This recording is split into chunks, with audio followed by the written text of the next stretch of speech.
सुस्वागतम. लग्नाची बेडी मालिकेच्या आजच्या भागामध्ये आपण पाहणार आहोत की काकू ही सर्वांसोबत नाश्ता करत असताना रेश्मा पेपर घेऊन तिथे येते आणि म्हणते की काकू, या न्यूजपेपरमध्ये राघवची बातमी आली. तर काकू लगेचच अवाक होऊन रेश्माकडे बघू लागते आणि रेश्मा ती न्यूज वाचू लागते. तर त्यामध्ये लिहिलेले असते, दहीगावला असलेल्या गुलाबरावच्या गुंडाला राघव रत्नपारखी याने पकडून देत असताना गुलाबरावने राघव रत्नपारखी यांच्यावर गोळी झाडली. ते ऐकून आता काकूसोबत सर्वांना मोठा धक्का बसतो. ती बातमी ऐकून राजश्री लगेचच म्हणते की राघवला गोळी लागली. अशी कशी गोळी लागली राघवला? राजश्री म्हणते की पण राणी, तू तर कालच त्याच्यासोबत फोनवर बोलली, तो काही बोलला होता का? तर राणी म्हणते की त्यावरती तो काहीच नाही बोलला. आणि म्हणते की ही फेक न्यूजसुद्धा असू शकते, कारण बऱ्याचदा अशा फेक न्यूज येतात. लगेचच राणीला राघवला फोन करण्यासाठी सांगते. तर राघवचा फोन लागत नसतो. तेव्हा राणी म्हणते की मी पुन्हा एकदा ट्राय करते मामी. त्यानंतर राणी पुन्हा फोन करते. तर विनू हा मधूचा फोन उचलतो. तर मधू म्हणते की बाबा कुठे? विनू म्हणतो की ते आतमध्ये आराम करतायत. त्यानंतर राणी म्हणते की अरे विनू आराम करतात म्हणजे त्यांना काही झालं का? ते बरे आहेत ना? तर विनू ह्या सावीकडे बघू लागतो. त्यानंतर सावी ही मधूसोबत बोलते आणि म्हणते की विनूचे बाबा आता बरे आहेत. माझ्या डॉक्टर आईने त्यांना आता बरे केले, तुम्ही काही काळजी करू नका. तर लगेचच मधू म्हणते की त्यांना मला फोन करायला सांगशील का? तेव्हा विनू हो म्हणताच राणी विनूला राघवची काळजी घेण्यासाठी सांगते. तर आता मधू फोन ठेवतेच. काकू म्हणते की हा राघव असा कसा वागू शकतो? तेव्हा राणी म्हणते की नाही नाही, मी राघवला बघून येतेच. तेव्हा राजश्री म्हणते की अगं पण तू एकटी कशी जाशील तिकडे?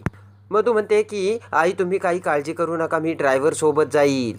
त्यानंतर राजश्री ही मधूला म्हणते की जाताना मंगळसूत्र घालून जा बरं का, कारण आता अर्ध्यापेक्षा जास्त तुमचं लग्न झालंच आहे. तर मधू म्हणते की आलेच मी, आणि मधू आतमध्ये जाते. इकडे आता राघव आणि सिंधू हॉस्पिटलमधून रस्त्याने येत असतात. लगेच सिंधू राघवला म्हणते की रिपोर्ट्स तर एकदम नॉर्मल आलेत आणि चांगलेही आहेत, पण जखम अजून ताजी आहे, तेव्हा तिची काळजी घ्यावी लागेल. तर राघव आता पटापटा चालू लागतो. तर सिंधू म्हणते की अजून जखम भरली नाही, हळू चाला. तर राघव म्हणतो की आता मी विनूला घेऊन इथून निघणार आहे. सिंधू म्हणते पण मी अजून निघण्याची परमिशन नाही दिली तुम्हाला. राघव म्हणतो की कसं आहे ना, लवकरात लवकर निघालेलं बरं, उगाच आमच्यामुळे दुसऱ्याला त्रास नको. तेव्हा सिंधू म्हणते की राघव, तुम्ही दुसऱ्याचा विचार एवढा कधीपासून करायला लागलात? सिंधू म्हणते की तुम्हाला अजून आरामाची गरज आहे, तुमचं घर काय पलीकडे नाही आहे, लगेच तुम्ही तिकडे जाताल. तेवढ्यात बाईकवरून एक माणूस तिथे येतो आणि सिंधूकडे येत म्हणतो की डॉक्टर मॅडम तुम्ही इकडे कशा? तर लगेच सिंधू म्हणते की यशवंत दादा, अहो मी इकडे हॉस्पिटलमध्ये आले होते, माझं थोडं काम होतं. त्यानंतर लगेच तो यशवंत राघवकडे बघत म्हणतो की हेच तुमचे मिस्टर का? तेव्हा सिंधू ही राघवकडे बघते. तर तो माणूस म्हणतो की म्हणजे गुलाबरावने ज्या माणसांना गोळी मारली होती तो हाच माणूस का? तर सिंधू म्हणते की हो हो, हे तीच व्यक्ती आहेत. तर लगेचच यशवंत म्हणतो की अहो गावात तुमच्या मिस्टरांबद्दल सर्व लोकांची चर्चा चालू होती. सिंधू म्हणते की हे माझे मिस्टर वगैरे नाही आहेत, त्यांच्या ट्रीटमेंटसाठी आम्ही इथे हॉस्पिटलमध्ये आलो होतो. तर आता सिंधू पायी जात असलेली बघून तो यशवंत दादा म्हणतो की ताई तुम्ही माझी स्कूटी घेऊन जा, माझं घर इथे 4 पावलावर आहे. तर तो माणूस म्हणतो की ताई तुम्ही या गावात सगळ्यांची मदत करता, तेव्हा मला तरी तुमची मदत करण्याची संधी द्या ना. तेव्हा सिंधू म्हणते की यांची जखम अजून बरी झालेली नाही आहे, नाही तर मी तुमची स्कूटी नसती नेली. तर लगेच तो माणूस सिंधूला त्या स्कूटीची चावी देतो. तर इकडे राघव हा फक्त सिंधूकडे बघत असतो. तेव्हा सिंधू म्हणते की चला, ही स्कूटी हाऊस म्हणून नाही घेतली, तुम्हाला चालता येत नाही म्हणून घेतली आहे त्यांच्याकडून, नाही तर नसती घेतली. सिंधू म्हणते की चला बसा, नाही तर तुम्हाला त्रास होईल. तेव्हा राघव म्हणतो ठीक आहे, पण मी गाडी चालवतो. तर सिंधू म्हणते की अजिबात नाही, गाडी मीच चालवणार. तर सिंधू ही राघवला स्कूटीवरून घेऊन रस्त्याने जाऊ लागते. तर इकडे विनू आणि सावी घरामध्ये खेळत असतात. तर आता इकडे चोर पोलिसांचा घरामध्ये खेळ खेळत असताना मधू ही दरवाजावरती थाप मारते. तर सावी म्हणते की कोण आहे?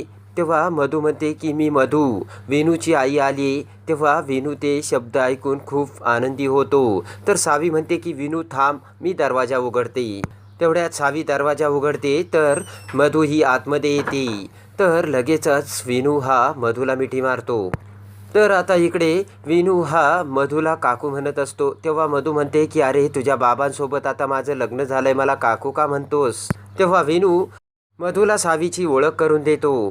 त्यानंतर आता मधू ही विनूला म्हणते की पण तुझ्या बाबांना गोळी कशी लागली. तेव्हा विनू सर्व हकीकत सांगू लागतो आणि म्हणतो की जेव्हा आम्ही सावी आणि डॉक्टर काकूंना वाचवायला आलो होतो तेव्हा तो गुंड हा रस्त्याने आम्हाला भेटला आणि त्या झटापटीत राघवला गोळी लागल्याचे विनू आता मधूला सांगतो.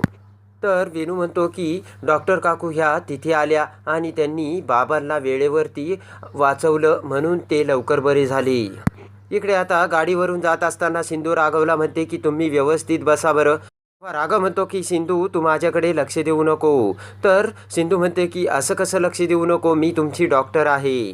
त्यानंतर राघव हा सिंधूच्या कमरेला धरतो. तर लगेचच सिंधू ही राघवकडे आरशातून बघते. तर सिंधू लगेच राघवला म्हणते की निघायचं का. तर राघव हा मान हलवतो. इकडे आता काकू आणि राजेश्री खूप काळजी करत असतात. तेवढ्यात राजेश्री ही मधूला फोन करते आणि म्हणते की राणी पोहोचली का व्यवस्थित आणि वेळेवरती. तेव्हा मधू म्हणते की हो मी अगदी वेळेत आले इथे. राजेश्री म्हणते की तिकडे सगळं ठीक आहे ना आणि विनू राघव भेटले का. मधू म्हणते की अजून राघवची भेट नाही झाली काही. मधू म्हणते की सावीची आई राघवचा एक्सरे काढण्यासाठी हॉस्पिटलमध्ये गेलेत, येतीलच ते. तेव्हा राजेश्री म्हणते की माझा राघव ठीक आहे ना ग. तर मधू म्हणते की विनू म्हणतोय की ठीक आहे, मग आता मी आल्यावरच बघेन. तर राजेश्री म्हणते की राघवला आणि विनूला घेऊन तू इकडेच ये, आपण पुढची ट्रीटमेंट इकडे करू. तर मधू म्हणते की बाबा कधी येणार आहेत, सांगून गेलेत का काही. तेव्हा सावी म्हणते की हॉस्पिटल थोडंसं लांब आहे ना, म्हणजे दुसऱ्या गावामध्ये आहे, तेव्हा वेळ लागतो, तुम्ही काही काळजी करू नका.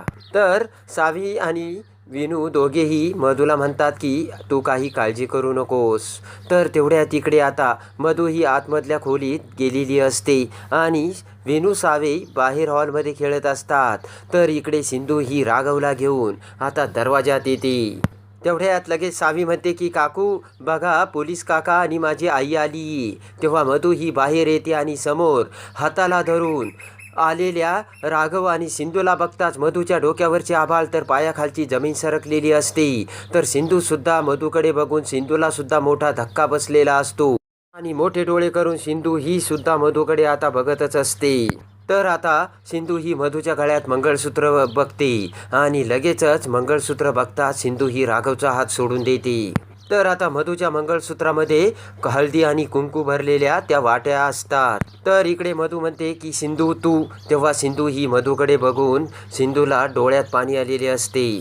तर सिंधू फक्त मधूकडे बघतच असते. मधूच्या कपाळावरील कुंकू, मधूच्या गळ्यातील मंगळसूत्र आणि त्या मंगळसूत्राच्या वाटेतील हळदी कुंकू हे सर्व बघत असताना आता लगेचच सिंधूची खात्री होते की मधुताईने आता राघवसोबत लग्न केलेले आहे.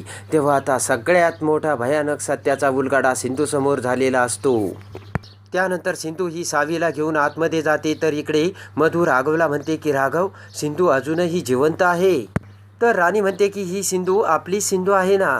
तर आता इकडे सिंधू तिच्या बेडरूममध्ये येऊन रडू लागते. राघवने आपल्या गळ्यात कसं मंगळसूत्र घातलं होतं आणि आज राघवने आपले सर्व बंधने मोडून कसं मधूसोबत लग्न केलं, हे सर्व आता सिंधूच्या डोळ्यासमोर येऊन सिंधू ही खूप रडत असते.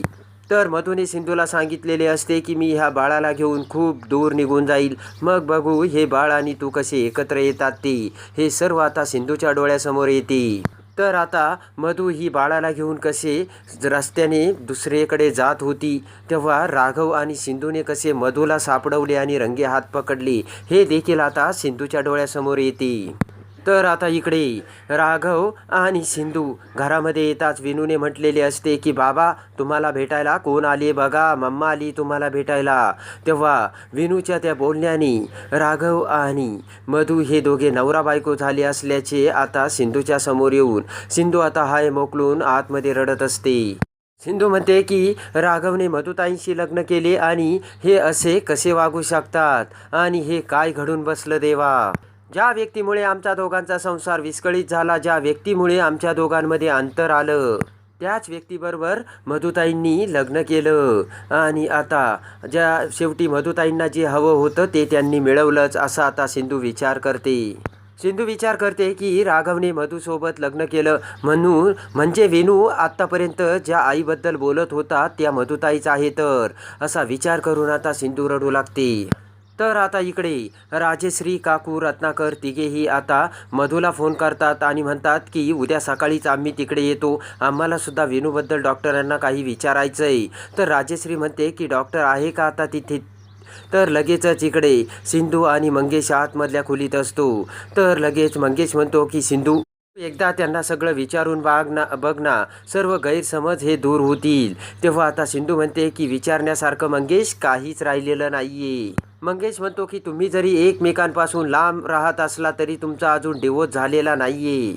तर मंगेश म्हणतो की दुसरं लग्न व्हॅलिडच नाहीये आणि पहिली बायको असताना दुसरं लग्न करणं हा कायद्याने गुन्हा आहे. तेव्हा जा आणि सगळं सत्य काय आहे हे बाहेर काढ असे आता मंगेशने सिंधूला सांगितलेले असते. तेव्हा सिंधू लगेचच मंगेशकडे बघू लागते आणि आता खऱ्या सत्याचा सिंधूसमोर उलगडा होऊन आता राघवचे हे मधूसोबत पूर्ण लग्न झाले नसल्याचे सिंधूसमोर येऊन आता सिंधू कशी राघवला मिळवते आणि मधूला फाट्यावर मारून आता सिंधू आणि राघव पुन्हा कसे एकत्र येतात हे बघण्यासाठी आणि लग्नाची बीडी मालिकेच्या डेली अपडेटसाठी आपल्या चॅनलला लाईक करा, सबस्क्राईब करा.